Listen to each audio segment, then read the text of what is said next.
Qué bendición estar juntos una vez más. Bienvenidos a un nuevo episodio de La Experiencia Vendimia, el podcast donde el Espíritu Santo nos reúne para ser llenos, transformados y enviados. Si es tu primera vez aquí, prepárate. Esto no es un podcast más, esto es un encuentro con el Dios vivo. Y si ya eres de la casa, sabes que cada episodio es como entrar al lagar. Vamos a ser exprimidos. Así que abre tu corazón, toma tu Biblia, tu café y vamos juntos a vivir la experiencia vendimia. Normalmente cuando uno piensa en un objeto de museo, la imagen que viene a la mente es algo impecable. Ya sabes, algo preservado detrás de un cristal grueso.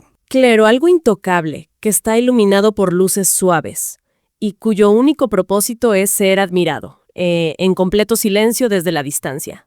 Exacto. Pero si alguien toma ese artefacto invaluable, digamos una lámpara antigua, perfectamente pulida, y en lugar de ponerla en un pedestal, la arroja en medio de un campo de batalla en plena noche. El significado de ese objeto cambia por completo. Totalmente. Y ese contraste tan violento es justamente el punto de partida de nuestra exploración a fondo de hoy. Bienvenidos a todos los que nos escuchan. Hola, ¿qué tal? Es un gusto estar aquí para analizar este tema. Hoy tenemos sobre la mesa un documento teológico bastante peculiar. Y bueno, es vital establecer desde el arranque que nuestra misión hoy es puramente analítica. O sea, independientemente de las creencias personales de quienes nos sintonizan, este texto es un caso de estudio fascinante. Absolutamente. Nos ofrece una ventana muy detallada hacia cómo un sistema de creencias estructurado intenta sacar a sus miembros de la pasividad total y empujarlos hacia una acción social radical. Sí. El objetivo de esta conversación es observar la arquitectura de ese argumento. Vamos a desmenuzar sus implicaciones psicológicas y sociales, manteniendo siempre una postura totalmente imparcial. Me parece perfecto. Y para empezar, el texto lanza una crítica muy punzante. Hace una distinción brutal en sus primeros párrafos. Ah, sí, la famosa dicotomía de las lámparas. Exacto. Plantea la existencia de lámparas de museo versus lámparas de guerra. El documento utiliza a los cristianos modernos, a una facción de ellos, como el sujeto de esta crítica. A ver, vamos a desempacar esto. Porque la metáfora establece que tener aceite equivale a, digamos, la intimidad espiritual, o cuánto se ora. Y tener el cristal limpio equivale a no cometer faltas escandalosas. Mantener una moralidad básica, es decir, no meterse en problemas. Pero lo que es fascinante aquí es cómo el autor descarta de inmediato el valor de esa moralidad pasiva. Wow, o sea, no es suficiente con ser una buena persona que no le hace daño a nadie. Según este documento, no. El texto declara de forma categórica que si un individuo ora constantemente y tiene una conducta intachable, pero no ayuda a nadie, no sirve. Básicamente dice que si no amas de forma práctica, eres completamente inútil para la sociedad. Esas son palabras fuertes. Son palabras muy duras, ¿sí? Esa persona se convierte en una lámpara de museo, estéticamente agradable en un estante, pero incapaz de romper las tinieblas como lo haría una lámpara de guerra. Fíjate que esto golpea directamente contra uno de los estereotipos más arraigados sobre el comportamiento humano. Porque la narrativa popular sugiere que la gente hace buenas obras de manera transaccional. Claro, el famoso «te doy para que me des». Exacto. Se hace el bien para ganar una recompensa, calmar la culpa o ganar el favor divino. Es como la analogía de pagar la hipoteca de una casa, ¿no? A ver, cuéntame un poco más de esa analogía. O sea, es como si la persona sudara cada mes haciendo buenas acciones, puramente por el miedo a perder la casa, o para finalmente ser el dueño. Sí, esa es la base de la moralidad transaccional. Es una dinámica súper común. Pero el autor invierte esa lógica por completo en la primera sección que titula El precio del fuego. ¿Y cómo le da la vuelta a eso? El argumento plantea que la casa ya fue comprada, ya fue pagada en su totalidad y entregada como un regalo absoluto. Por lo tanto, el mantenimiento de esa casa o las buenas obras ya no nacen del miedo. Nacen de una gratitud inmensa, me imagino. Totalmente. Para sostener esta idea, el documento recurre a un análisis lingüístico profundo del griego antiguo. Se basa en textos como Tito 2:14. Que habla de un pueblo totalmente comprometido a hacer buenas obras, si no me equivoco. Así es. Y siempre resulta revelador rastrear el origen de estas palabras. El documento examina la palabra griega lutro. Lutro. ¿Y eso qué significa exactamente en este contexto? Comúnmente se traduce como redimir, pero en el contexto histórico del Imperio Romano, lutro tenía una aplicación legal muy específica. Era pagar el precio de rescate exigido para liberar a un esclavo. Ah, qué interesante. O sea que la premisa del autor es que la humanidad estaba cautiva y era funcionalmente inútil. Exacto. Y citando Primera de Pedro 1:18, el texto enfatiza que este rescate no se pagó con oro o plata, se pagó con sangre. Y volviendo a la metáfora de la lámpara, esa sangre actúa como el combustible original, el aceite que permite que exista una llama en primer lugar. Es el motor de arranque, sí. No puedes encender la lámpara sin ese pago previo.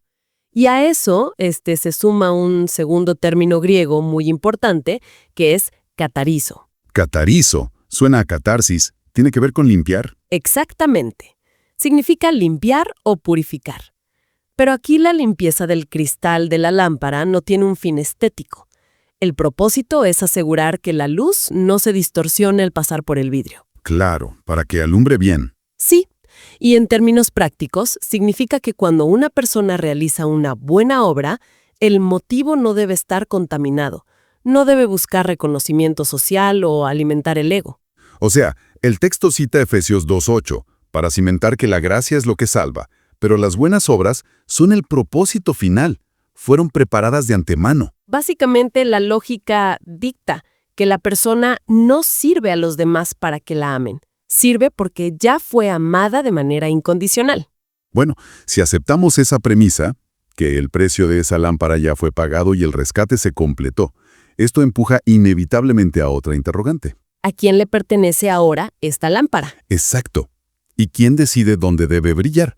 Porque esta transición nos lleva de la redención a lo que el autor percibe como una crisis de identidad moderna. Y aquí es donde el texto se pone realmente interesante, porque abandona por un momento la antigüedad y aterriza de golpe en el siglo XXI. Sí, hace un contraste súper agudo.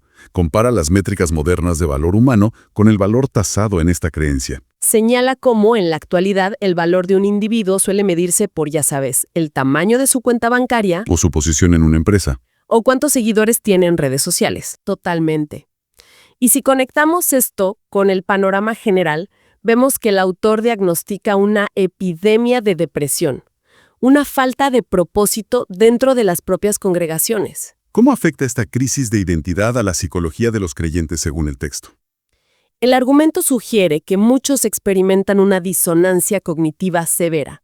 Viven frustrados porque afirman tener una fe espiritual, pero siguen evaluando su valor con el sistema de este mundo. Claro, siguen sometiéndose a las presiones del estatus social contemporáneo.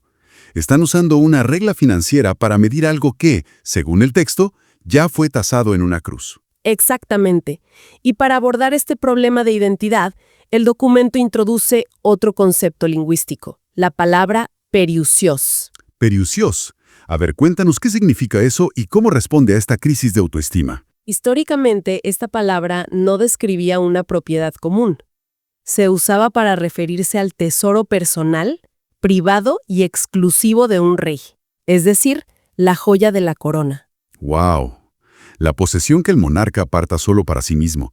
Y el documento entrelaza esto con referencias bíblicas, me imagino. Sí, cita 1 Corintios 6:20, que habla de ser comprados a un alto precio, y 1 Pedro 2:9, que describe a la comunidad como un pueblo adquirido. Pero a ver, un momento.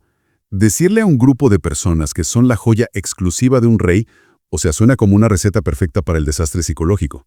¿En qué sentido lo dices? Porque no es exactamente así como nacen los movimientos sectarios o arrogantes. Si alguien interioriza que es el tesoro privado del universo, lo natural sería aislarse y mirar a los demás por encima del hombro. Esa es una objeción muy válida. De hecho, es un riesgo documentado en la sociología de los grupos religiosos cerrados. Pero el texto construye una defensa contra ese elitismo. Ah, ¿sí? ¿Cómo lo hace? Introduce un axioma que redefine la utilidad de esa joya.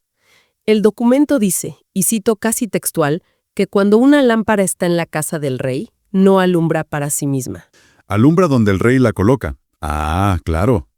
Esa implicación anula la arrogancia por completo. Exacto. Elimina el sentido de propiedad personal sobre los propios recursos. Las manos del individuo dejan de ser autónomas. Su tiempo, su dinero y su energía ya no le pertenecen. Se convierten en herramientas para beneficiar a terceros. De ahí surge esta exigencia de un servicio radical. La identidad de joya de la corona no es un trofeo para presumir en una vitrina. Es un instrumento pesado. Conlleva la obligación de iluminar los espacios más oscuros de la sociedad. Y lo que previene el aislamiento es que el rey de esta metáfora constantemente arroja su lámpara de vuelta al campo de batalla. Y eso nos enlaza directamente con la palabra clave del título: celosos. Así es. Y de nuevo surge un choque de conceptos aquí. Sí, porque históricamente el celo religioso o el fanatismo tiene connotaciones profundamente tóxicas, hasta violentas. El extremismo no suele ser algo que beneficie a la sociedad. Claro, esto plantea una pregunta importante. ¿Cómo medimos el impacto social legítimo desde una plataforma de fe? Exacto.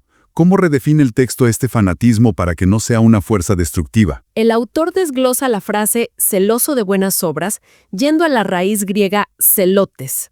De ahí viene la palabra celote o fanático. ¿Y qué significaba originalmente? En este contexto, describe a alguien que literalmente arde, que hierve de pasión por una causa. Hervir de entusiasmo. O sea, el autor dice claramente que esto no es dar una moneda por lástima en el semáforo. Ni servir a regañadientes. Para nada. Exige una proactividad súper agresiva en hacer el bien. Lo define como convertirse en un adicto a bendecir a otros. Un adicto a bendecir. Qué frase tan curiosa. Y dé ejemplos prácticos de cómo se ve esto. Sí, no se queda en teorías. Enlista conductas muy específicas.